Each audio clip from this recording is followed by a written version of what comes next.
All right, cool. Well, hi, everyone. Thanks for having me. So this is going to be about, give or take, about 20 minutes or so. I don't believe in super, super long talks, and I hope it's engaging and a little bit interactive afterwards, because I can't stand boring presentations. I've been to so many of them, right? So I'm going to talk a little bit about our work, but it's really like a funnel to speak about design and diversity as a design process.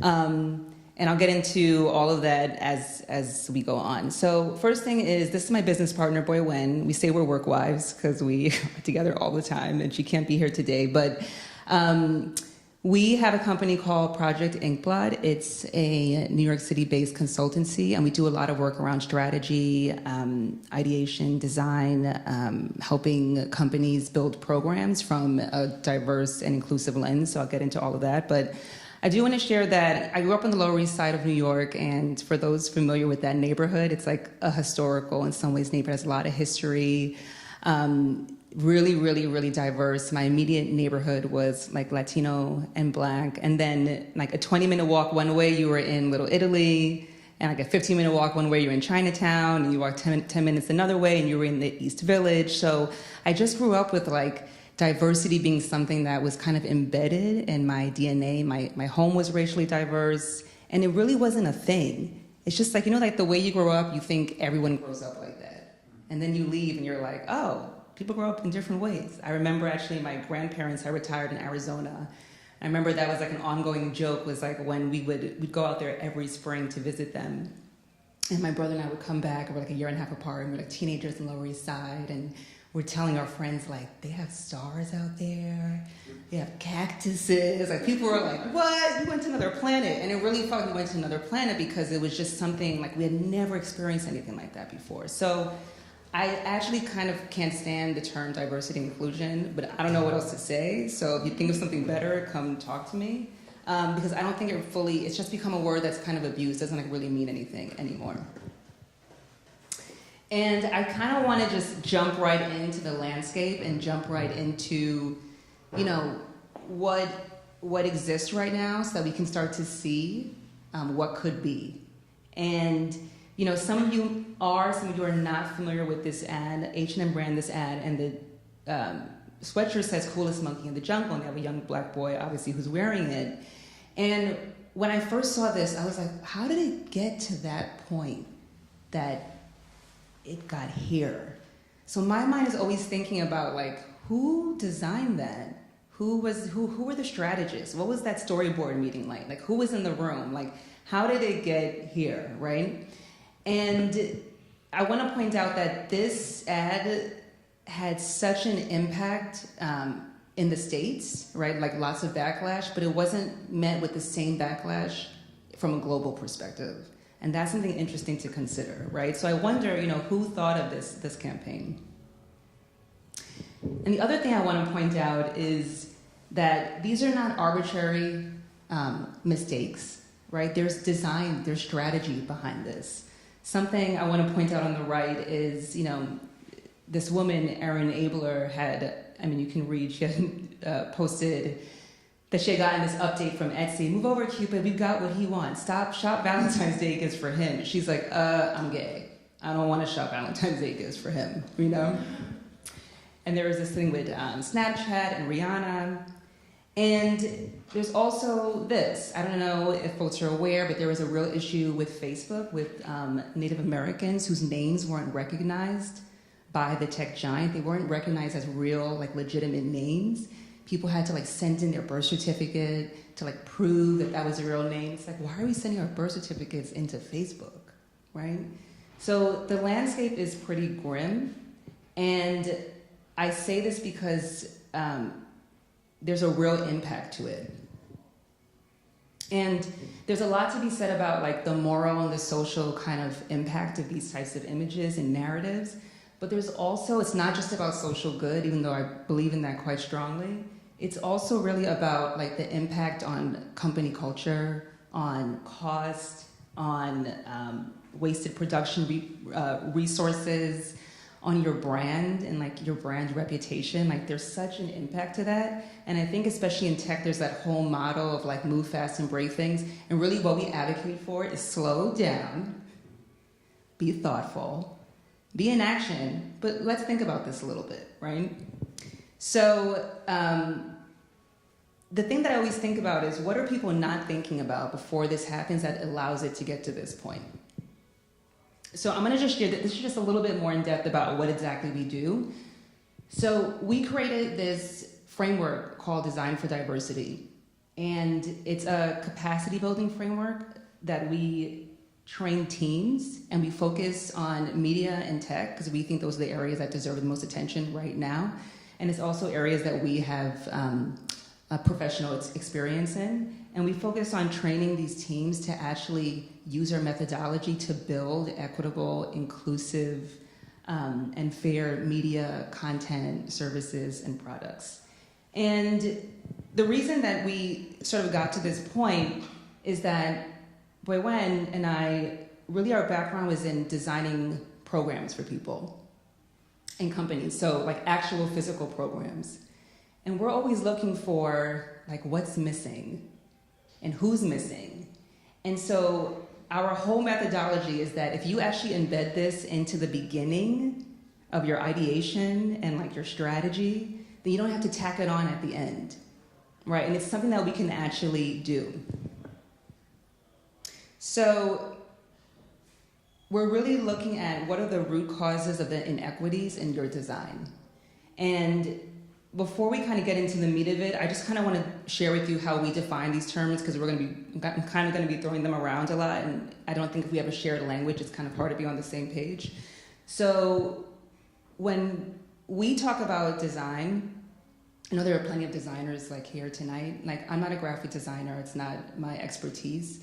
But when I talk about design, I talk about strategy and how you design the strategy. That's what we focus on, right? But really, like, we believe that everyone is a designer. Like, you designed what you put on today, you designed, I don't know, what you ate for lunch, we're always designing. And even if it's unconscious or whether it's conscious, like, we are designing all the time, right? And so when we speak about diversity and inclusion, for us, diversity is like, it's quantitative. It's just like, it's the number of something. I have 10 people on my board and 2 are people of color, right? So it's the composition of something. And then inclusion for us is the quality of the experience that you've designed for the constituents, right? So it relates to being like acknowledged and feeling respected and being decision makers. And then racial equity is the condition that would be achieved if one's racial identity no longer predicted how one fares. And for us, this includes the elimination of policies, practices, attitudes, and cultural messages that reinforced outcomes by race. And that's actually a definition we've borrowed from the Center for Assessment and Policy Development. So for us, is everyone kind of familiar with design thinking?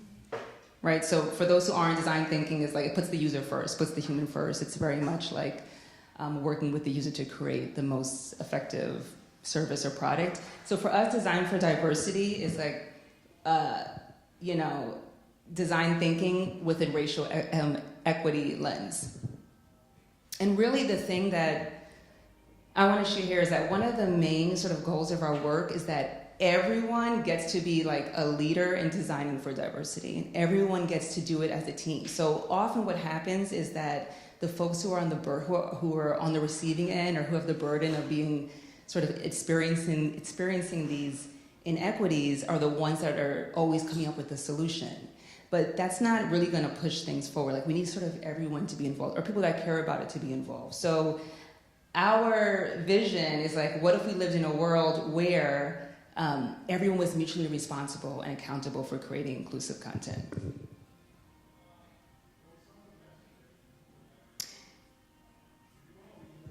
So diversity is a design process. I'm going to be saying that a lot because if there's anything that you leave with today, I want people to leave here thinking of diversity as a design process and not something that's like amorphous and fuzzy and like nice to have. Like it's actually like practical and it's actually very sustainable. And something I also want to share when I think about diversity as a design process. So there was this great story I heard. I love stories. I tell a lot of stories. I'll be telling some stories tonight. And there was this woman, she was based in London. And so she's going to her gym, and she has this like tech outfitted like ID badge to get into the women's locker room, right? And she's going to her gym, whatever, and over again, she can't get into the locker room. And she's like, this is so weird, what's happening? She goes to the front desk, they're like, we don't know what's happening, that's so weird. Tries it again, not working. Finally, they figure out that the third-party data company they hired to create this badge thought that she was a man, and that's why she wasn't being let in to the room. Does anyone know why this badge or this piece of technology was recognizing her as a man? Okay, you knew the answer to that? Yes, it's because she was a doctor. I mean, it really let that sink in. Isn't that insane? And so whoever was behind creating this piece of technology had obviously identified only men as being doctors. This is 2018. So this says so much about what we think about gender, I think about gender politics, et cetera, et cetera. And it's just so indicative of like how important it is to have like diverse teams, to have diverse thinkers, right? Because these things just get missed. And I will also add that much of the time, in my own experience, it's actually not that people are being malicious or terrible or awful. It's that we think in the way that we think. Like we hire our friends. These things don't go checked, right? These are all our biases, and they start to come out in our design, and often we're like totally unconscious of it. So a lot of times when we're consulting with companies, they're like, we really care about diversity and inclusion. If you go to their website and it looks like this, right? And it's like very cheesy. I love this one because they had the brown hand, they have the woman hand, and like the old hand. And, it's like we really care about this. We are so about diversity and inclusion. And we're like, oh, cool. And then we go to see like their board of advisors, and it's like all white men. And we're like, oh, that doesn't really match up, doesn't really align, that's weird, right? And mostly it's a reactive approach, and it's a fear-based approach. So we often say that our goal is not to be like the ER for diversity and inclusion, like we can be, but we prefer to take a preventative, more compassionate approach. And often what people do, what companies do, is they'll start to actually recreate inequities. So something like you create a D&I committee, but the D&I committee are all the LGBTQ folks and the women and the people of color, and there's no money funding the D&I committee. It's like we really want to do something, but then they have to go to the CEO to like beg for money to do something, right? So it doesn't actually really work. Or they'll be like, well, let's just have some unconscious bias trainings, which are good. These are actually all steps in the right direction. There's nothing wrong per se with them, but doesn't really address like from a systems and processes perspective, like what's happening when people are creating content and how that works, right? So I want to zoom out for a second and just look a little bit, if we're talking about design, right?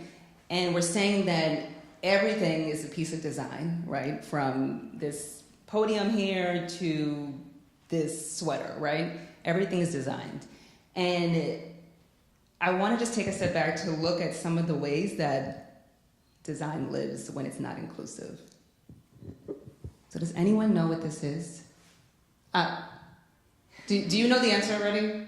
No, I mean, that just looks like you don't want people to loiter, you don't want homeless people to just, be there. That's what that when I see that, that's what I think. Ladies and gentlemen, my husband's a genius. He knows the answer to everything. It's so annoying. Anyone else have an alternative opinion? I don't know, that was a monkey bite, right? Oh, that's interesting, right. Okay, dang it, you were right. So that's what it is, right. So this is an anti-homeless grade. If you don't know about unpleasant design or hostile design, you should look into it. It is so fascinating. It's so interesting. One of the most common examples are like benches that like you can't lie down in, right? So it's intentional, right? And that's exactly what it was. It was meant to deter homeless people from sleeping on this grate. What was ironic about it, it was placed right outside the Toronto General Hospital. And let me just read this to you because I thought this was so ironic. One tenet of their mission is, we believe that health equity is achieved when each person is allocated care in a way that is not affected by their demographic characteristics, right? Now, they were shamed like immediately on social media within like a day of this, and then they put out a whole statement and agreed to take it down, etc., right? But the thing about hostile design, it's often described as a means of social control, and it's often actually directed at marginalized groups of the population, which is really kind of interesting. So look more into that. It's actually really interesting. And then this, so residents of a Nottinghamshire housing estate in England put up these pink lights because they were trying to deter teenagers from loitering. And these pink lights show up acne in their face, which I thought this example was hilarious. It's like messed up, but I mean, wow, people are really going to like great lengths to like not have people included, right? So this is another example of non-inclusive design. And then this, which some of you may have seen, I'll tell the quick story behind this, is that young black man, he was actually ironically a programmer, had uploaded photos to Google Photos, and you know, they were just like random photos, like a car, a house, etc. And then he also uploaded a photo of him and his friend, who's a black woman, and they were tagged as gorillas. And this happened in 2016, so 2 years ago. And the key things to take away from this is that few photos of black people have been uploaded during development. And the other thing to take into consideration is few black people were involved in product testing. So this again goes to diversity is actually a design process. Like things like this could actually be so easily avoided, right? And what's also interesting to note is it's been 2 years since this happened, and actually Google's response to this has been to just remove gorillas, like images of gorillas, which doesn't really solve the problem. Okay, so if diversity is a design process, then like how do we actually start doing that? This is the one thing we hear the most, is like, oh, we have some unconscious bias trainings, or we're interested, we want it, but we don't know what to do, like, we don't know where to start, and it's a totally understandable place to be. So one of the things that we really advocate for is a framework, right? To start asking yourself like really thoughtful questions that will have you start to see or start to discover on your own. I'm under no illusions that a framework or a checklist is gonna make someone like not racist. Not like you're gonna be, am I racist? No, I don't think so. You're gonna check the box, right? It's not like how it works, but it's a way to start thinking thoughtfully about how we're interacting with our team and like all the history, all the lived experiences that we bring into our design processes. So we started wondering, well, we use a process when we're working with clients and when we're building programs. Is there a way that we can codify that process and share it with teams so that they can start to use it on their own? And before I go to the next slide, I want to share another story. There's this gentleman named Atul Gawande. Does anyone know him? He wrote a book called The Checklist Manifesto. So he became really interested in pilots' checklist.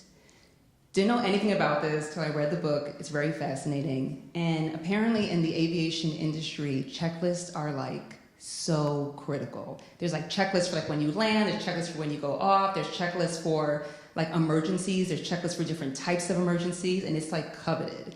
And actually, fun fact is that when two airlines merge, one of the #1 questions is whose checklist are we going to use? It's like the biggest point of contention. Like that's how valued they are. So this guy, Atul Gawande, is a surgeon, and he started wondering like, I wonder if we could use a checklist with surgeons. Like I wonder if I could bring this into the operating room, because there was so much drama going on. There was like an almost 50% chance or something crazy that an inanimate object would be left in you during surgery, okay? There were like crazy things happening, like staph infections, because doctors weren't doing things like washing their hands, right? So, I know, it's really comforting, right? We all want to go to the hospital now. So, he started wondering like, well, can we use this? And to be honest, there was like a big resistance, like huge resistance. And part of that resistance came from the form of like gender and also like power dynamics. Like nurses didn't feel comfortable telling the doctors like, hey, you should use the checklist. Or did you use the checklist? And there was like this like crazy God kind of complex with surgeons. Like I'm a surgeon, I went to school, I don't need a checklist. It's like demeaning. Like I know what to do, right? And so Atul Gawande shares this really great story about how he's operating on this guy. And the guy has a tumor, and the tumor is located behind his liver. And there's like this vein, it's called like the vena cava or something, right?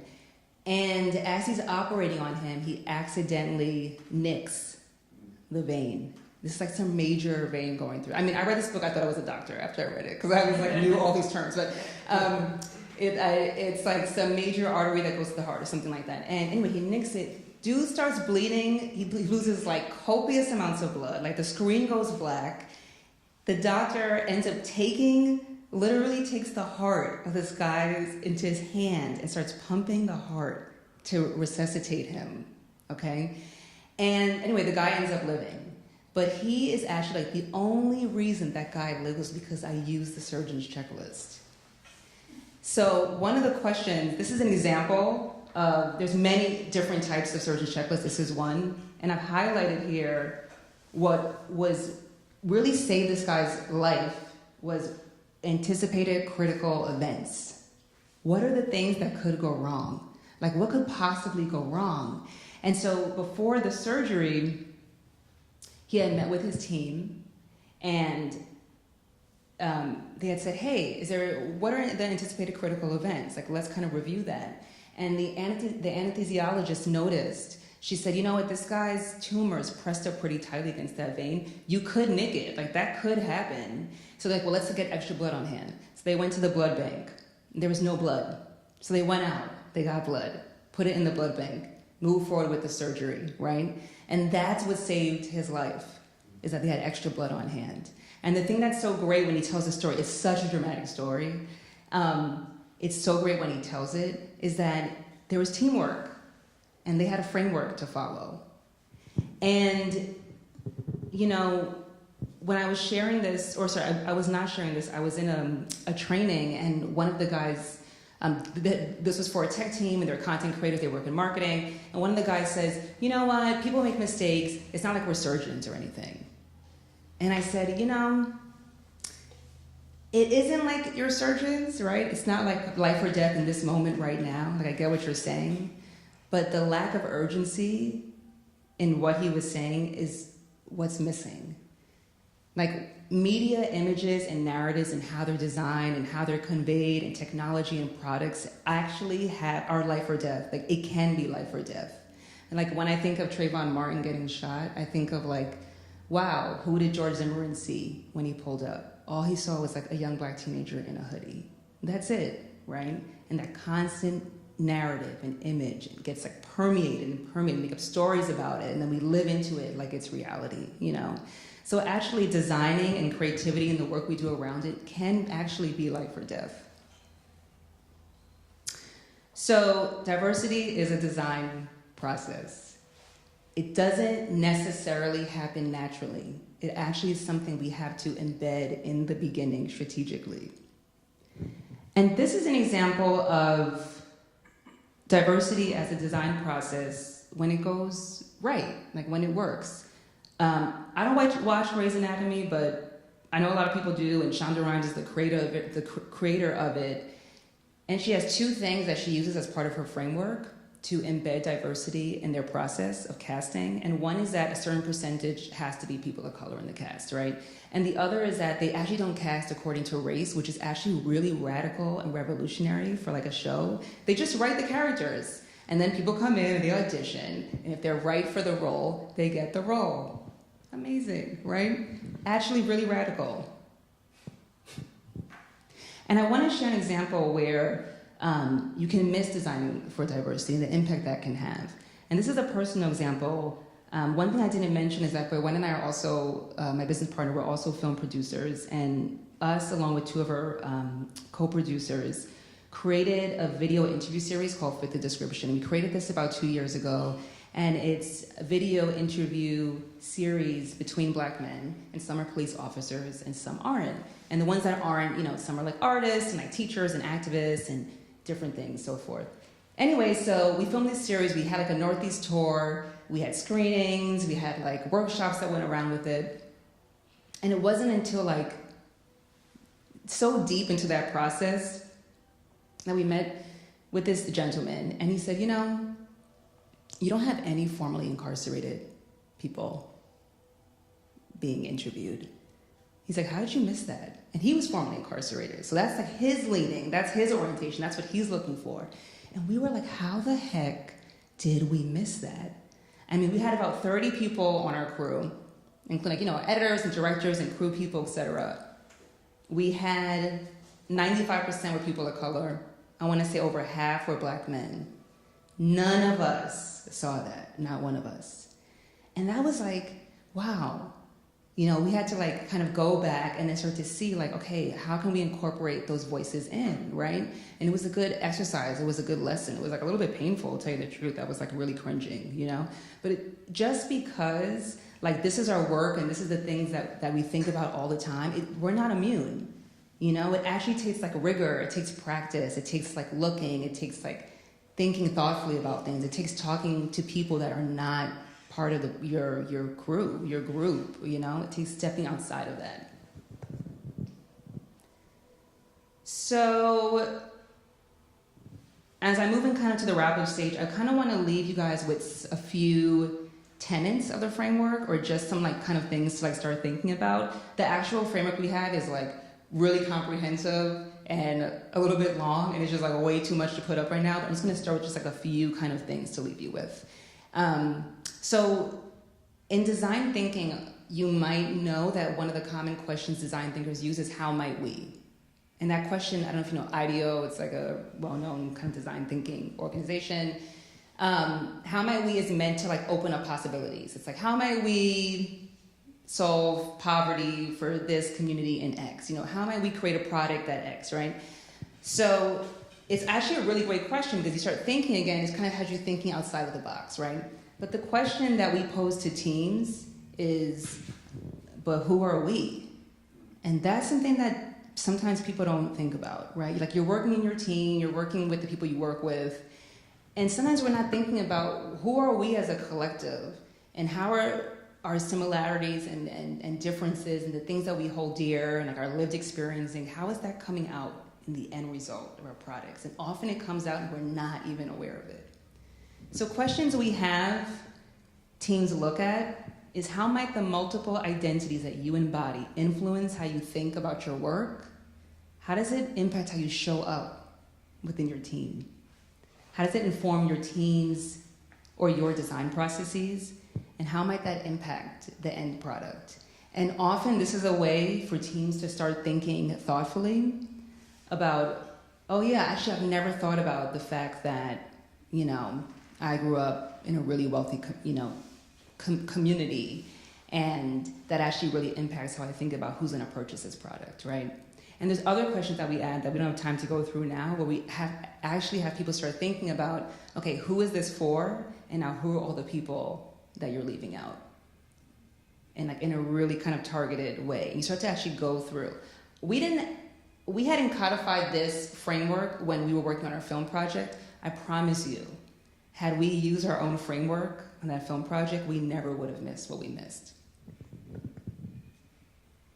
Another thing we really advocate for, we're really passionate about this, is actually going to the source. You would be amazed how many tech companies, maybe you wouldn't, how many tech companies we speak to, and we're like, oh, so you have this product, so how do you know it's like, oh, we spoke to some of our friends. We're like, but your product's for like, I don't know, pregnant women between 25 and 30. We spoke to all men. What? That's crazy. You know what I mean? So it's like, you have to actually go to the people that you're trying to reach, and you actually have to talk to them. You have to listen to them, right? Because actually, I firmly believe that people know the solutions to their own problems. And so we actually bring that into teams. We're not here to tell you how to solve racism. We're not going to give you a training and all of a sudden it's going to be done and you're going to have this down pat. It takes practice, it takes rigor, and you know, we're there to kind of guide and provide a framework that will guide you in thinking thoughtfully so you can actually think up the solutions to your own challenges. And one of the things we really drive home with teams is that, okay, so like you're the designer, right? You're the creator, you're creating this. And the target source are the people that you're trying to reach. But the impact source are all the people that could be impacted by the thing that you're building that you haven't even thought about. So like the Gorilla Google example, right? It's like the technologists create, etc., right? And their target source is, I don't know, everyone that uses Google, which is like almost, well, a lot of people, right?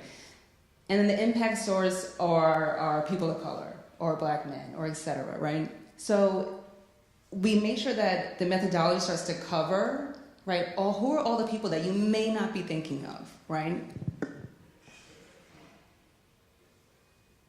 And here are some of the questions that we have people think about. If you're gonna partner with the source, which is what we call the community you're trying to reach, how might you identify the leaders and the experts within that source community to be part of your design process?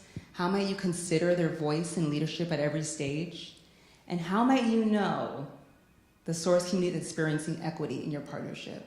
So like the AIGA people, just a quick sort of example, right? You guys are all volunteers, right? You mentioned, but you get something for it, or else you wouldn't be doing it. And maybe that's like you get to be a leader, you get to be passionate about what you're working on, you know, you get experience, you get etc. And often what we see is that when folks are working with the source community, it's like, we need this. We need your, you know, let's go to a focus group, and we need your impact, I mean, your input on this. There's often nothing in return. It's not equitable. And you can really feel when that's happening. It's not exciting. It doesn't make you want to like partner. So we're really thinking about how are you partnering with these communities so that they're actually leaders. You're actually inviting their expertise in instead of like going in and saying, here's what you need to do, right? Okay, the challenge though is that guess what? Nobody wants to use frameworks.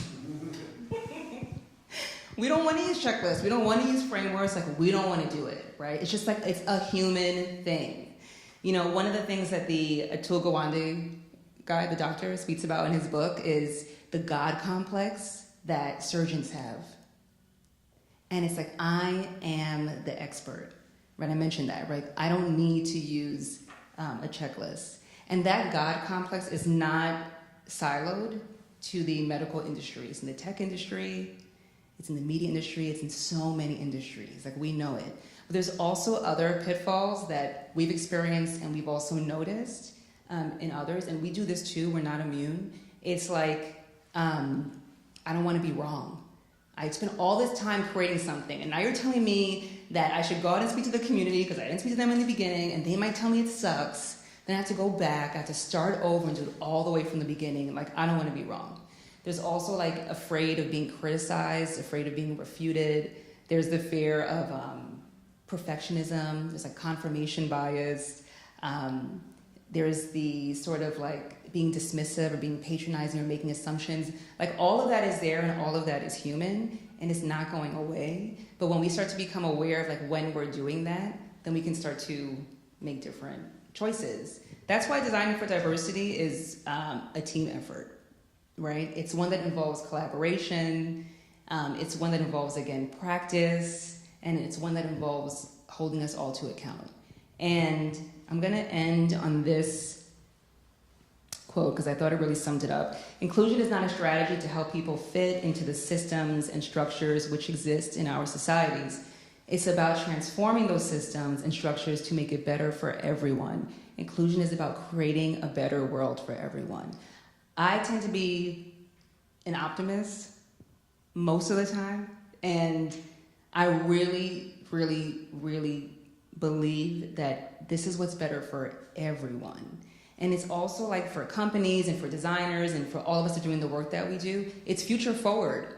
Like this is the world is shifting, it's evolving, it's changing. And so that I feel like it has to be part of people's strategy from the beginning. And you just make better products, you make better services for everyone, you know? So it's kind of like a win-win for everyone. But it does take work. And the number one thing I actually hear from people is I'm afraid of saying the wrong thing. And the reality is that you are gonna say the wrong thing. I say the wrong thing all the time. You know, we are all going to say the wrong thing. So creating the type of company culture where we can like be in it together and like work through that is really vital. And that's all I got. Thank you.